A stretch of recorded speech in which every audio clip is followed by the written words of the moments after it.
ব্রট to you by V Guard, co powered by Sensodyne ও ভিমল বলো কথা কেশরী। Associate sponsor UltraTech cement. Kartik Maharaj, Bharat Sevashram সংঘের এই সন্ন্যাসী এখন ভোটবঙ্গের অন্যতম চর্চার নাম। তাকে নিয়ে মুখ্যমন্ত্রীর মন্তব্যের পরই মেরুকরণের রাজনীতি টেনে এনে তৃণমূলকে তুলোধনা করেছে বিজেপি। পাল্টা ব্যাখ্যা দিতে হচ্ছে মমতা বন্দ্যোপাধ্যায়কেও। সেই তরজার মধ্যেই মুখ্যমন্ত্রীকে আইনি নোটিশ পাঠিয়েছেন কার্তিক মহারাজ। আর এই নোটিশ পাওয়ার পরই মহারাজের বিরুদ্ধে আরও সুর চড়িয়েছেন মুখ্যমন্ত্রী। কার্তিক মহারাজ যে লোকটা বলে আমি তৃণমূল কংগ্রেসকে এজেন্ট বসতে দেবো না, সে লোকটাকে আমি সাধু বলে মনে করি না। তার কারণ তিনি ডাইরেক্ট পলিটিক্স করে দেশটা সর্বনাশ করছেন। আমার সম্পর্কে বলেছেন সর্বৈব মিথ্যা, আইনি নোটিশ দিয়েছেন। কার্তিক মহারাজ তিনি আমাদের এজেন্ট বসতে দেয়নি। আর আমি কার্তিক মহারাজ, আমার কি ক্ষমতা আছে দোর্দণ্ড প্রতাপ টিএমসি তাদের এজেন্টকে বের করে দেবো, এটা আমি বলতে পারি? আর বললে আমার মাথা থাকবে ধরের মধ্যে? মুর্শিদাবাদে যে দাঙ্গাটা করিয়েছিলেন তার হোতা ছিলেন উনি। ভারত সেবাশ্রম সংঘের সন্ন্যাসীরা সারা পশ্চিমবঙ্গে কোন জায়গায় সন্ন্যাসীরা সংগঠিত হয়ে দাঙ্গা করে তার প্রমাণ দিক। এলাকায় এলাকায় গিয়ে ধর্মের নামে আপনি বিজেপি করে বেড়ান। আমি বলছি আপনি করুন, কিন্তু বিজেপির চিহ্নটা বুকে লাগিয়ে রেখে করুন। 50 বছর যাবৎ বাসন্তী দেবীর সুসজ্জিত শোভাযাত্রা বের হয়, সেই শোভাযাত্রাকে প্রশাসন থেকে বন্ধ করে দেওয়া হলো। শুভেন্দু অধিকারী তার লয়ার ফিট করে জাস্টিসের কাছে প্রেয়ার দিয়ে আমাদের শোভাযাত্রা করার অর্ডার নিয়ে আমি ফিরে যাই। সুতরাং তার প্রশংসা করবো না কেন? আমি যেটা বলি আমি উইদাউট এভিডেন্সে বলি না। আমি তাকে চ্যালেঞ্জ করছি ওপেন, যে তিনি প্রমাণ দিক কোন জায়গায় কোথায় বলেছি। সন্ন্যাসীদের ধমক দিচ্ছেন মুখ্যমন্ত্রী। রামকৃষ্ণ মিশনের মতন প্রতিষ্ঠানকেও ছাড়ছেন না। মহারাজ বিতর্কে ফের অল আউট অ্যাটাক নরেন্দ্র মোদীর। বাংলার মানুষ, বাংলার ভাবমূর্তির জন্য তৃণমূল বিপজ্জনক। মুখ্যমন্ত্রীর জন্যই দুষ্কৃতীদের সাহস বাড়ছে, তোপ প্রধানমন্ত্রীর। अब तो यहाँ की मुख्यमंत्री खुद हिंदू संतों को धमकी दे रही है। इस धमकी ने टीएमसी के गुंडों का हौसला भी बढ़ा दिया है।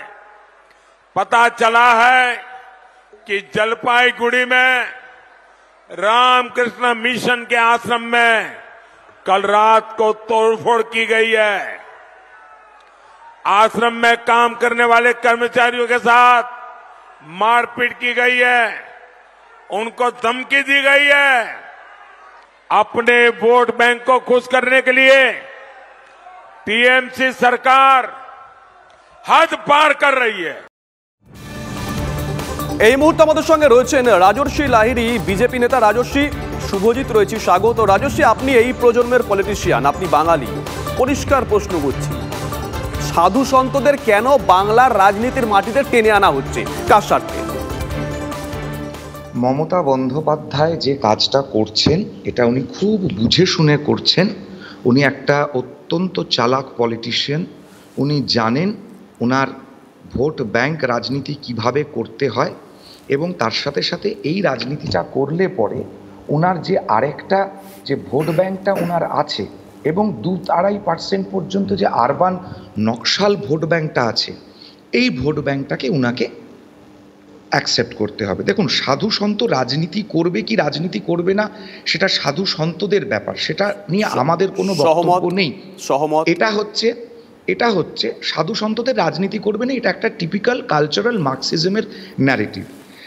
স্বামী বিবেকানন্দের সম্বন্ধে পূর্ণাত্মানন্দজি পরিষ্কার ভাষায় বলছেন যে বিদেশ থেকে বোমা বানাতে শিখে এসেছি, ঠিক জায়গায় ফেলতে পারবি তো?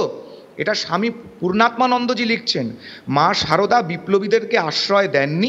মহাপ্রভু শ্রী শ্রী চৈতন্যদেব কাজীর বিরুদ্ধে অল আউট গিয়ে রাস্তায় নামেননি।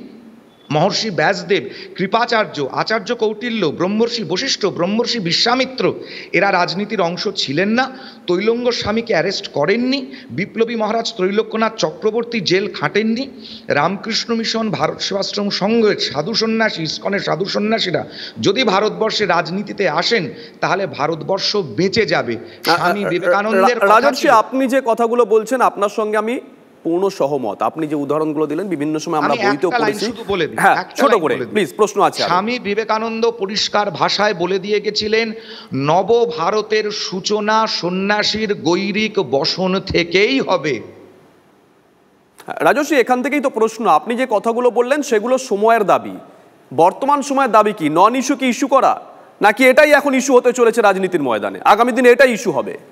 কারণ মমতা বন্দ্যোপাধ্যায়কে চাল চুরি, ডাল চুরি, ত্রিপল চুরি, গরু কয়লা চুরি, চাকরির এসএসসিদের চুরি, এখন আর মমতা বন্দ্যোপাধ্যায় 26,000 চাকরি যে মমতা বন্দ্যোপাধ্যায়ের সরকারের জন্য আজকে বাতিল হয়েছে, 26,000 লোকের চাকরি প্রায় খাওয়ার দিকে চলে যায়। 16 তারিখ আমাদের শুনানি আছে, 8,000কে আলাদা না করতে পারলে সবার চাকরি চলে যাবে, এটাই আশঙ্কা।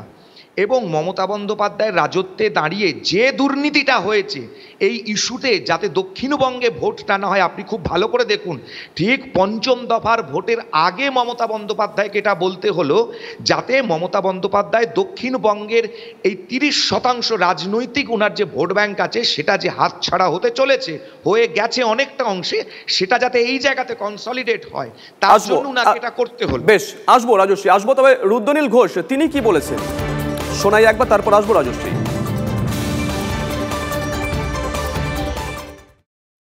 মানুষ জেগে উঠেছে, হিন্দু মুসলিমের চুরি হয়েছে, তৃণমূল করেছে চুরি, হয়তো মুসলিম সংগঠনকে তিনি কবজা করে ফেলেছেন, কিন্তু নিরপেক্ষ যে সনাতনী সংগঠন ভারত সেবাশ্রম সংঘের মতো, 22 কনের মতো বা রামকৃষ্ণ মিশনের মতো পবিত্র সংগঠন তাদেরকে কবজা করতে পারছেন না বলেই তাদেরকে কলঙ্কিত করবার মিথ্যা চেষ্টা, এতে তৃণমূল দলের প্রভূত আরও ক্ষতি হবে। তাদের দলেও যে সনাতনের ভক্তরা রয়েছেন, হিন্দু ভক্তরা রয়েছেন, তারাও কিন্তু তৃণমূলকে ভোট দিতে গিয়ে মমতা বন্দ্যোপাধ্যায়ের কথা ভেবে 10 হাত পিছিয়ে যাবেন।